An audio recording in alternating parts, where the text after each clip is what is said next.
Hi, my name's Connor. I'm Scott Wortman. I'm Max Arnold. I'm in Air Force ROTC. I'm in Air Force ROTC. Air Force ROTC program.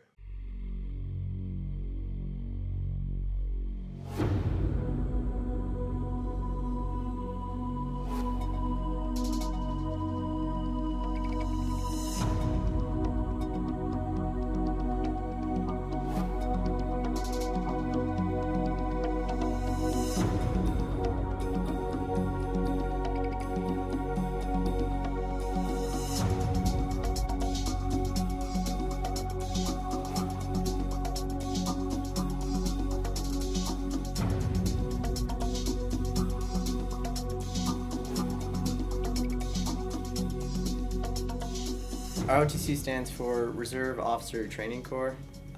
There's one for each branch.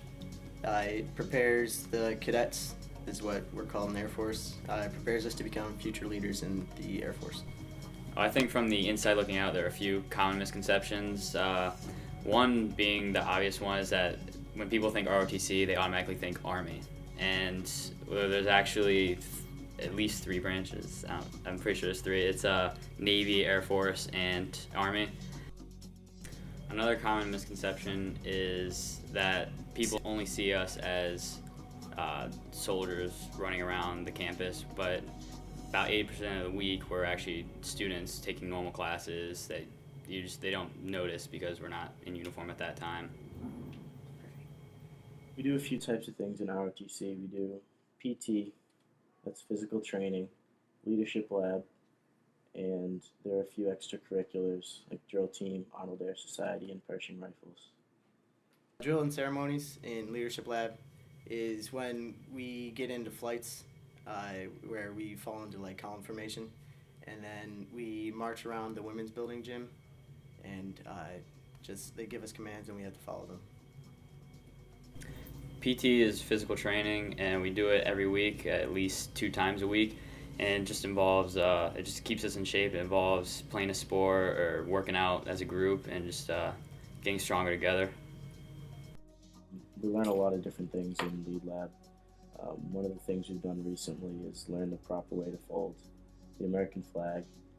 It has to be folded in such a way that you can only see stars on the outside, and we fold it in a triangle, and it's a sign of respect to the flag. The ROTC program, it takes about 5 or 6 hours a week, including PT, which is usually early in the morning. So it doesn't really affect the schoolwork a lot, but we do get assignments every now and then for like the specific squadrons that we're in. So the skills that you need in ROTC are leadership, confidence, and discipline. Because, as I mentioned before, there was, to lead troops, obviously you need leadership. You need discipline so that if they're out of line, you can sort of yell at them to get back into it.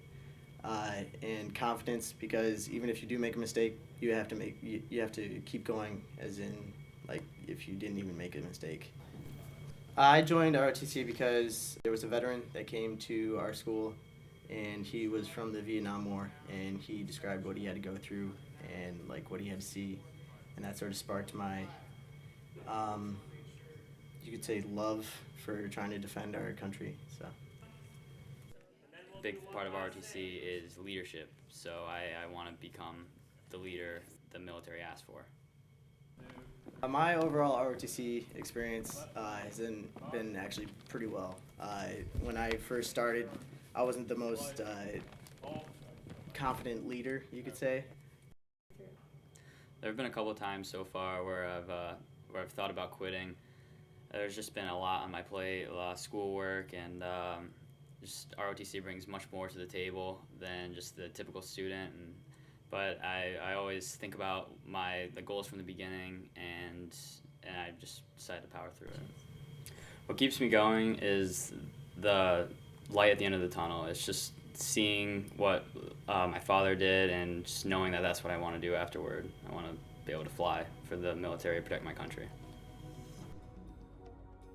It gets tough at times, like with the workload or stuff that's going around like the world. You sort of just want to just keep going because you know that you'll end up protecting it. So it's sort of like country pride. whenever you need help, either with the cadet life or with schoolwork, you can always go to other cadets, either upperclassmen or the same age as you. So that's really nice to have that type of relationship between each other. At the end of the day, we take on a lot of extra responsibility and spend a lot of time, but it's worth it because when we commission, we'll be able to have a career protecting our country and being officers in the Air Force. The ROTC program is a brotherhood.